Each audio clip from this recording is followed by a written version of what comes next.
Pakruoja kelia rankas į viršų, principinis mačas, kuris baigėsi lygiosiamis. Žalgiris 2, Pakruoja, Kroja 2 ir panašu, kad Žalgiriui dar kurį laiką teks palaukti savo čempionų titulo. Daugiau atsakingumo reikia žaidėjams tokiuose momentuose, kai išeini viens prieš vieną ir tavo draugas, kolega bėga šalia ir gali atiduoti ir tai jau galėjom paspręsti per 15 minučių. Būtų 3-0, būtų kitas žaidimas. Galim kaltinti tik save ir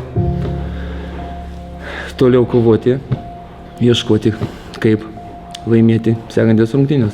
Kamuolys išmušamas už aikštės ribų ir rungtynės baigėsi. Sveikinimai Pakruoja Krojai, kuri šiandien nuo taškų džiaugiasi kur kas labiau nei Žalgiris. Turim savo tikslą ir mes jo sieksime. Kaip bebūtų, važiuojam sekančias rungtynes žaisti Gargždus ir važiuosim ten tikrai laimėti.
Viskas, Žalgiris čempionas, Žalgiris čempionas.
Minutę nuo vos ašarų liūdesio iki ašarų laimės. Tai labai viskas greit pasikeitė. Jeigu myli žalią baltą, tai suplauk!